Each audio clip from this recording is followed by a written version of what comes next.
কুল হে নবী আপনি বলে দেন ইন কুনতুম তুহিব্বুনাল্লাহ, যদি তোমরা আল্লাহকে ভালোবাসো তাহলে তোমরা আমি নবীজিকে কি করো, ভালোবাসো। পৃথিবীতে মানুষ মানুষকে যে ভালোবাসে এর কিছু কারণ আছে না? অনেকে সুন্দর দেখা পাগল হয়ে যায়, ঠিক না?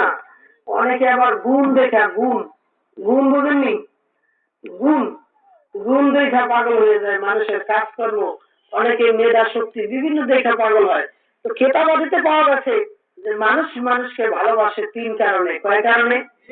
তিন কারণে। জামাল, কামাল, না চার কারণে। জামাল, কামাল, নাওয়াল, পরাবত। বুঝতে পারেন?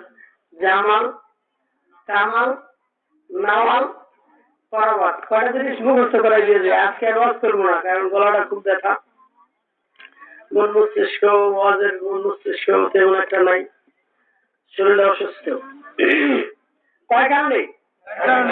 জামাল, কামাল, নাওয়াল, পরাবত। জামাল মানে সৌন্দর্য। জামাল মানে কি? সৌন্দর্য। কোন সৌন্দর্য? ভিতরে বাহিরে সব সুন্দর। সব কি? সুন্দর। সুন্দর। নাওয়াল পূর্ণতা।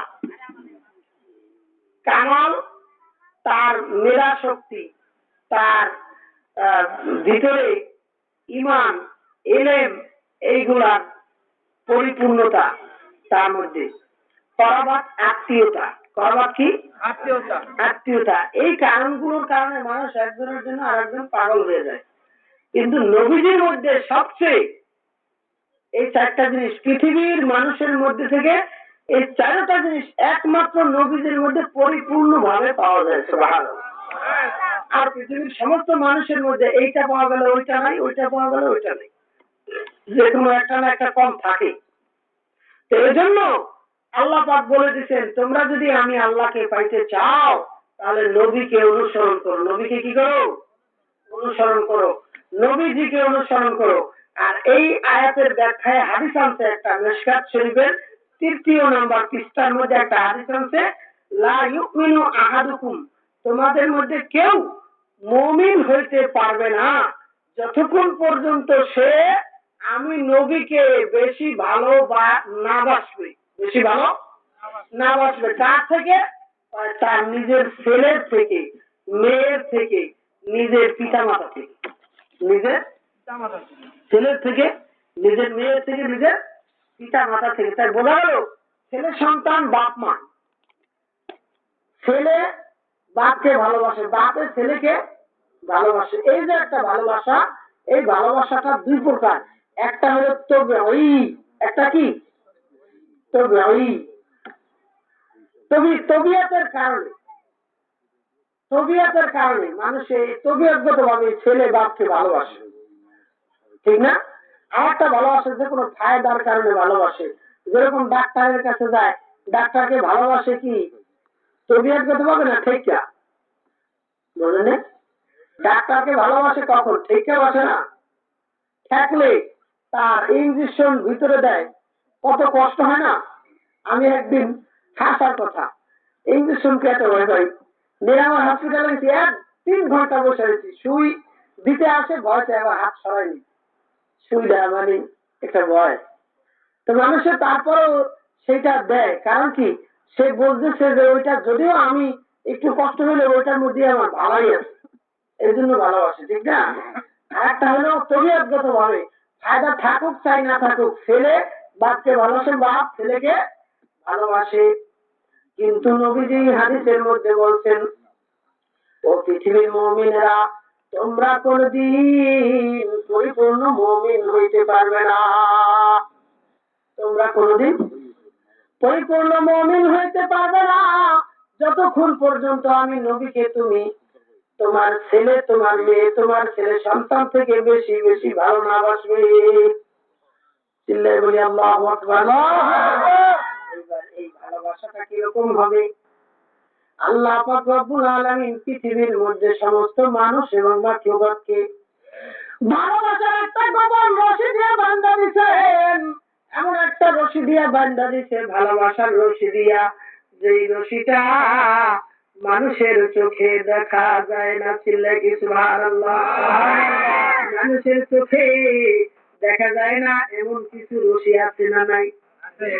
আর বাংলাদেশ বেতার কেন্দ্র টেলিফোন আগে কথা কম লাগলে তারের মাধ্যমে কথা বলতে, ঠিক না ঠিক?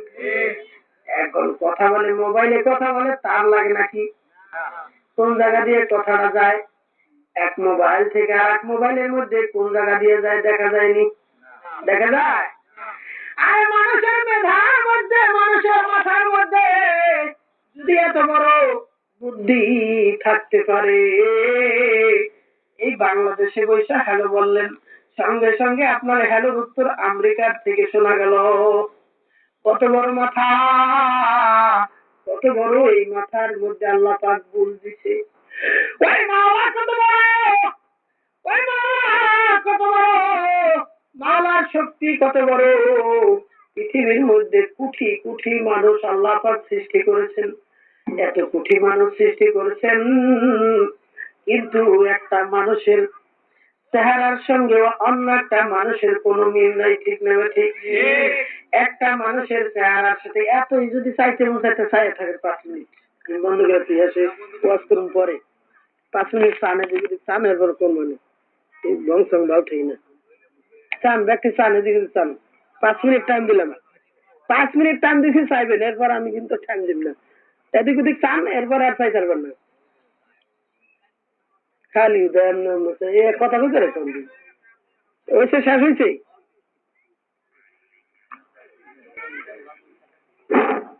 কষ্ট পাইলেন, কষ্ট পাইলে মাফ করে দিয়ে। আসলে বিষয়টা একটা কথা খেয়াল করে বলতে হতো। আবার বক্তার কথা আপনারা যখন এইভাবে খেয়াল দিয়ে থাকবেন, তখন আল্লাহ পাক কথা ঢালতে থাকে রহমান। এই কথা হলো সব আপনাদের পুঁজি। আপনারা যদি খেয়াল না দেন তাইলে এই কথা বের হবে না মুখ দিয়ে। আমরা দেখি তো একেবারে মুখেতে সুইচ চালিয়ে যায়, বলতেছি মুখে, তারপরে মনে যে কি করি বুঝি না, ওই কারণে ওদিকে চাই। চাইছেন বামে ডালে হয়েছে সারা। হ্যাঁ, বলতেছিলাম আল্লাহ পাক পৃথিবীর মধ্যে কোটি কোটি মানুষ সৃষ্টি করছে, ঠিক না ঠিক? আরে একটা চেহারা না, শুধু একটা চেহারা না, এই যে একটা আঙ্গুলে দেখেন, ছোট্ট একটা আঙ্গুল দেখেন, এই আঙ্গুলের মধ্যে কতটুকু জায়গা আছে, অল্প একটু জায়গা, ঠিক না ঠিক? এই জায়গার মধ্যে দেখেন ছোট ছোট কটা দাগ আছে, সুবহানাল্লাহ। আল্লাহু আকবার। এই যে দেখেন সারা পৃথিবীর মধ্যে সরকারি বেসরকারি যত কাজকর্ম হয়, মানুষের একটা হাতের সই নেই, ঠিক নেই, ঠিক নেই ঠিক? এত কোটি মানুষ আল্লাহ পাক সৃষ্টি করছে, মানুষের একটা হাতের আঙ্গুলের মাথায় আল্লাহ পাক এরকম কারিশমা দিয়ে দিছে।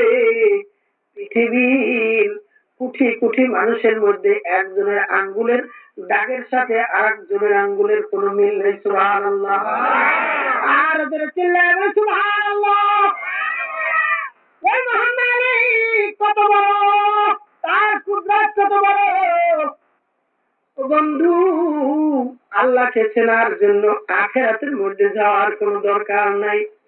আল্লাহ পাক কোরআন শরীফের মধ্যে বলে দিয়েছেন, অফি আনফুসিকুম আফালা তুবসিরুন। ও বান্দা, তোমার চোখের মধ্যে, তোমার শরীরের মধ্যে, তোমার অঙ্গ প্রত্যঙ্গের মধ্যেই তো আমি মাওলা লুকাইয়া আছি। তুমি আমাকে খোঁজার জন্য তোমার বাংলাদেশের থেকে ভারতে যাওয়ার কোনো দরকার নাই।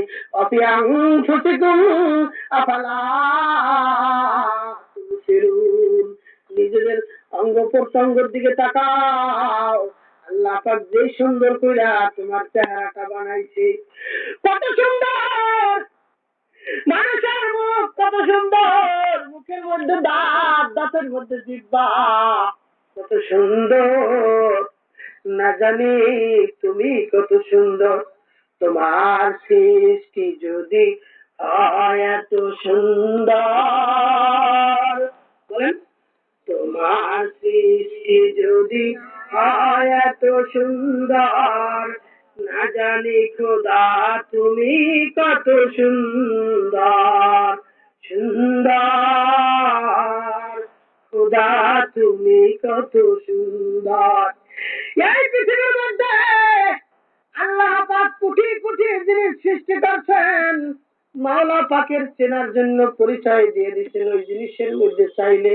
এই জন্য কোরআন শরীফের মধ্যে আছে আল্লাহ পাকের পাগল বান্দারা, আল্লাহ পাকের মুমিন বান্দারা যখন রাস্তা দিয়ে বের হয় একা একা রাস্তা দিয়ে হাঁটে, রাস্তা দিয়ে হাঁটে আর একটা গাছের পাতার দিকে চাইয়া চোখ থেকে টপ টপায় তার পানি পড়তে থাকে, আর সে বলতে থাকে মালিক তুমি এইগুলা কত সুন্দর, তোমার কুদরাত কত সুন্দর, কত সুন্দর করে তুমি সৃষ্টি করেছ ও মহান মালিক।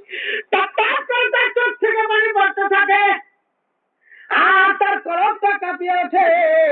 এই হইল মুমিন বান্দার পরিচয়। ও বন্ধু, আল্লাহ পাক এই চেহারাটা কত সুন্দর করে সাজাইছেন। আজকে এই যে দেখেন নাকের নাক, এরপরে মুখ, এই মুখের কাছে যখন কোনো খাবার আমরা খাওয়ার জন্য নেই, খাদ্যটা যখন মুখের কাছে নেই, সঙ্গে সঙ্গে নাকের ঘ্রাণটা মুখের মধ্যে চলে যায়, নাকের ঘ্রাণটাও পাওয়া যায়, দুর্গন্ধ না সুস্বাদু ঘ্রাণ, ঠিক না ঠিক? ও বন্ধু, আপনার আমার এই নাকটা আল্লাহ পাক মুখের সঙ্গে মুখের উপরে না দিয়ে যদি কপালের উপর দিত, দেখতে সুন্দর দেখাইতো নাকি? বিচ্ছিরি হয়ে যেত, দেখতেও সুন্দর লাগতো না, অসুন্দর দেখাইতো, মানুষের দেখলেও ভয় পাইতো। আবার আপনার খাবারের সময় খাবারটা মুখের কাছে নিলেই ঘ্রাণ পাইতেন না, আগে নাকের কাছে এবং কপালের উপর ধরন লাগতো। হ্যাঁ, এবার নাকের কাছে ধরতেন, এরপরে নাক দিয়ে ফুস করে টান দিয়ে দেখতেন ঘ্রাণ কি ভালো।